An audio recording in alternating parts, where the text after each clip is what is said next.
Good morning, তোমরা সবাই কেমন আছো? আশা করি ভালো আছো, আমিও ভালো আছি। আজকে আবারও একটি নতুন ব্লগে তোমাদের সবাইকে স্বাগত জানাচ্ছি।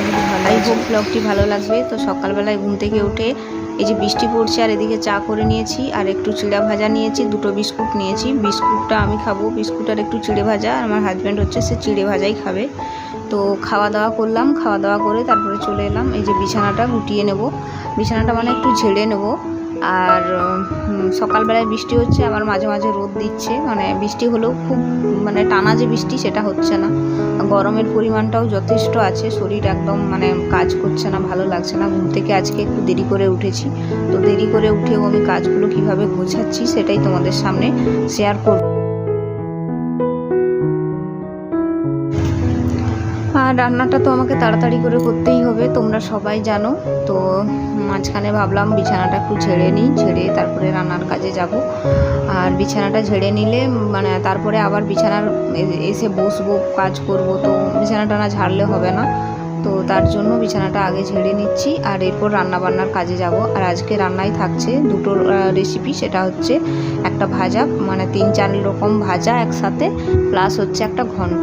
তো এদিকে ভাত হচ্ছে, তোমরা দেখতেই পাচ্ছ। তো ওইদিকে রান্নার মধ্যে ভাজা বলতে ঢেঁড়স কেটেছি, একটা উচ্ছে ছিল, মানে বাড়ন্ত হয়ে গেছে, তো একটাই পড়ে আছে। মানে যে সবজিগুলো বেঁচে যায় দেখবে সবকে একসাথে ভেজে দেবে, খুবই কিন্তু ভালো লাগে টেস্ট খেতে। তো এই যে একটা করলা ছিল সেটাকেই কেটেছি, সেটা প্লাস তার সাথে ঢেঁড়স দিয়েছি। ঢেঁড়স ছিল অনেকগুলোই, মোটামুটি কয়েকটা নষ্ট বেরোলো, তো সেটা। আর তার সাথে একটা হাফ মানে বেগুন ছিল, দুটো বেগুন এনেছিলাম, তার মধ্যে হাফ রয়ে গেছিলো, মানে অনেকটা বেশি হয়ে গেছিলো, তার জন্য হাফ কেটে রেখে দিয়েছিলাম। তো ওই হাফ বেগুনটা আবার কেটে ভেজে দিলাম, তার সাথে একটু 2-4টা কাঁচা লঙ্কা দিয়েছি, আর তার সাথে পেঁয়াজ একটা কুচি করে দিয়েছি, ব্যাস। এইগুলো সব মিলিয়ে মিশে ভেজে দিলাম, খুব সুন্দর লেগেছিল ভাজিটা। তোমরা ঘরে করে খেতে পারো। আর এরকম 4-5 রকম সবজি একসাথে ভেজে খেলে খুব ভালো লাগে এবং শরীরের পক্ষেও খুব মানে উপকার। তো অনেক সময় রান্না তরকারি ভাল লাগে না, ভাজা দিয়ে কিন্তু অনেকটা ভাত খাওয়া যায়। তো তোমরা যারা মানে একঘেয়েমি চলে আসে, তোমরা করে দেখতে পারো। তো আজকের ব্লগটাতে আমার রান্নার রেসিপি আছে, আর এই সামান্য কাজবাজ আছে, সেগুলোই তোমাদের সাথে শেয়ার করলাম। তো দেখো ভাজিটা খুব সুন্দর হয়েছে। আর বেগুনটা কিন্তু পরে দিয়েছি, কারণ বেগুনটা একটুতেই মানে ভাজা হয়ে যাবে, তো তার জন্য একসাথে সবকে দিইনি, মানে একটু একটু করে দিয়ে প্রথমে করলা দিলাম, ঢেঁড়স দিলাম, তারপরে হচ্ছে বেগুনটা দিলাম। তারপরে হচ্ছে যে ভাজিটা হয়ে গেছে। আর এটা কিন্তু খেতে খুব টেস্ট হয়েছিল। তোমাদেরকে তো বলছি, তোমরা কারা কারা এরকম করেছো বা খেয়েছো অবশ্যই আমাকে কমেন্টে জানাবে। আর যারা ভিডিওটা যদি তোমাদের ভালো লাগে অবশ্যই একটা লাইক করে দিয়ে পাশে থেকো। আর যারা আমার চ্যানেলটা সাবস্ক্রাইব করেছো তোমাদেরকে তো আমি অসংখ্য ধন্যবাদ জানাই। এই যে ভাজিটা হয়ে যাওয়ার পর এরপরে ঝিঙে আর আলুর একটা তরকারি করলাম।